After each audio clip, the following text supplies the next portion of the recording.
Mga kaidol, hindi na punta sa gawain natin mga kaidol. Lilinis lang tayo. Good morning mga kaidol. Good morning to all followers. Lilinis lang tayo ng alam mga kaidol. Hindi na talaga tumawala itong trabaho ito mga kaidol. Lagi-lagi na lang. Pag walang biyahe, nandito sa bahay, naglilinis. Dahil pa rin tayo sa mga pangarap mga kaidol. May awa din ang Panginoon mga kaidol nga mag-aakon din tayo sa hirap mga kaidol. So mga kaidol, Bexyo, ilinisan ko ito mga kaidol. Tanggalan ng balat, tatanggalan ng bakal. Kaya mga kaidol oh. Tanggalan mga kaidol, ang trabaho ito mga kaidol. Pero madali lang tingnan mga kaidol. Pero mahirap na gawin. Doon ako sa hirap. Kaya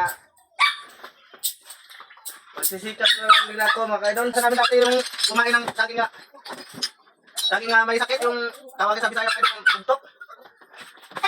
Tawagin sa amin ang bugtok mga kaidol. Yan kinakain namin dati. Tawa ng kaidol mga kaidol. Nakaraos yung mga kaidol. Kahit pa paano. Nakumplito yung kain namin sa buong araw mga kaidol. Nakatatlong kain kami sa buong araw. Sa araw. Dati talaga. Sweltihan lang dati yung makakain kami ng dalawang bisis. Dalawang bisis isang araw mga kaidol. Minsan pa mamalasin. Wala pang kain mga kaidol. At saging nga bugtok. Kaya uso pa yung dati ng mga bugtok mga kaidol. Ginagawa namin yun para makakain. Kaya mapait naman yung bunga yun. Ginagawa namin mga kaidol. Ano muna namin, durog-durog. Tapos, binabayo. Kami yung binabayo mga kaidol. Yung ginagan niya mga kaidol. Siyadong mapait. Hindi mapait yun mga kaidol. Yan. Ang pagkatapos na yung binabayo mga kaidol. Yun, ginakain namin mga kaidol. At, naawa na pa yun mga kaidol. Nakakasin namin kami dati. Ngayon, nasisikap din ako. Para makakain ng pamilya ko. Kasi, napangako ko talaga mga kaidol sa pamilya ko mga kaidol. Nga, itaguhin ko sila ng maayos mga kaidol na hindi na magugutom mga kaidol. Kaya nagsisikap ako pamasura ng scrap. Naawa na pa yun mga kaidol. Kahit gano'ng kahirap mga kaidol. May biyaya din sa Panginoon. So tayo hindi talaga natin kakalimutan siya natin hiling mga kaidol. At oras ng pangailangan natin. Pagbigyan ka talaga mga kaidol ng biyaya. At saka, sabi niya sa Panginoon mga sa Bisaya, kung sa Bisaya nga salita, lihok tao, kitabangan tamo. O, kung sa Tagalog mga kaidol, umilo kayo tao, ay tulungan ko kayo. Ayun na, yun ang ginagawa ko mga kaidol. Umilos na ako mga kaidol para mabigyan ako ng biyaya ng Panginoon mga kaidol. Gano'ng kahirap, pagod. Initiis ko, init man o alikabok o ulan. Ginagawa ko ito mga kaidol, mga kaidol. Sa pagbablog ko mga kaidol. Eh, mali natin, ang isang taong scrapper pala, nakatulong na din sa taong nangangailangan din. Kasi yan mga kaidol, kaya yan din ang tutulong din ako para sa taong mga kaidol. Kaya itong kunting na ito mga kaidol, ginagawa ko ito para matupad yung mga pangarap ko kaidol. Kaya kung ito lang nasa mga kaidol, sa kunting na ito, para kung anong mangyari, yung mayroon mang maawa yung mga followers dyan, magpapalo, mag-comment, mag-like, na makatulong tayo mga kaidol. Tayo matandap na. Ang galing ni Facebook. Ito mga kaidol, ang maka-appreciate ko dito yung ginagawa ko mga kaidol, yung kapwa ko mahirap mga kaidol.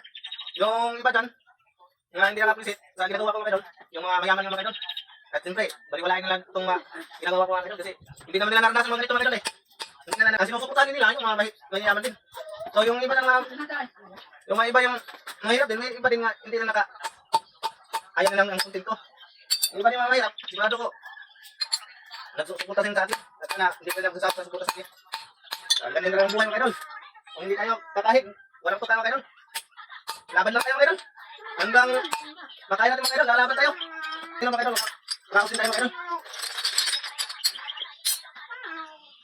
Sana makaraos tayo mga kaidol para ang pangarap natin mga kaidol, makatulong sa kapwa mahirap mga kaidol. Pero mahirap ito mga kaidol, delikado pa sa mga kapwa. Kaya tayo tayo sa mga kaidol. Para yung mga gawa ito mga kaidol, may nilaga mga kaidol. Alam ko na isinimputan nyo ako kagaya natin mga mahirap. Dahil tayo lang ang magkaintindihan.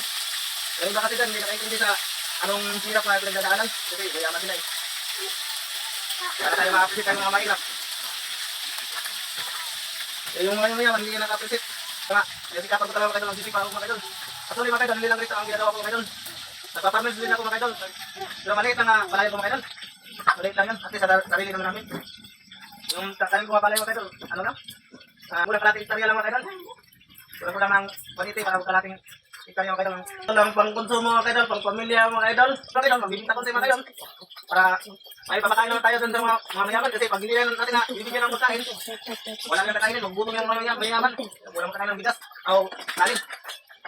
Kaya natin nila pagbibinta ng produkto natin mga mahirap mga kaidol. Paano na? May mayaman nagbutom. Kung hindi natin mabinta natin ang produkto natin mga kaidol, tayo mga mahirap. Kaya ayaw sa mga mayaman dan, marilit niyo itong sinasabi ko yung mga mahirap, hindi kayo makakain. Kahit may marami kayong pira dan, alin mo yung pira, hindi mo makakain. Pero pwede, bili-bili. Oo ma, farmers. Ano pa ang ginagawa? Mamasura, o kagaya dito. Sa marangal na ginagawa. Kaya ewan sa mga mayaman dyan. Ang mag-uuma, sino magtatanim? Lahat tayo mga mayaman. Ang resulta mga kayo doon, gutom lahat. Kaya ang ginagawa sa Panginoon mga kadol, hinahati yun ang mga kadol. May mayaman, may mga mahirap. So tayo, gutom ang mga tao. Kaya para lang na yung ginagawa sa ating Panginoon mga kadol, parang ulam. Kung hindi mo titimplahan, hindi yan masarap. Ganun lang yun mga kadol. Diba? Tama ang sinasabi ko, binigkas. Kontento na ako mga kadol. Sa nararating ko ngayon mga kadol. Kontento na ako. Kasi ang pangarap ko lang dati mga kadol, makakain ng pamilya ko sa 3 beses sa isang araw mga kadol. So ito na, natupad na mga kadol. Binigyan ako ng Panginoon mga kadol. Yung pamilya ko ay nakakain ng 3 beses sa isang araw. Bawat araw. Kontento, kaya pag-isip ko, nangangarap naman ako ulit. Nga ako'y, kapag ako'y papalarin ng Panginoon, malaki Panginoon mga kadol, nga ako'y tutulong sa mga tao nga kapwa kong mahirap mga kadol. Kasi naranasan ko yun dati. Kasi hindi ko kaya yung iba nga, madaanan ko mga kadol nga namulubi din sa daanan mga kadol.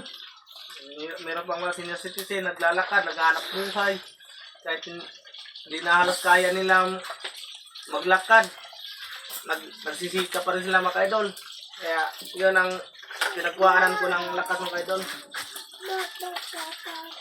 Kaya yan ang pinagpusigihan ko rin na ako makatulong sa kanila mga idol. At hanggang lang dito ng followers mga idol. I hope matapos ko din yung video ito mga idol. Paki-follow and like and share lang mga idol sa video ko mga idol. Hindi naman to para sa aking sarili lang mga idol. Hindi para sa lahat ng mga mahirap mga idol. Itong ginagawa kong video.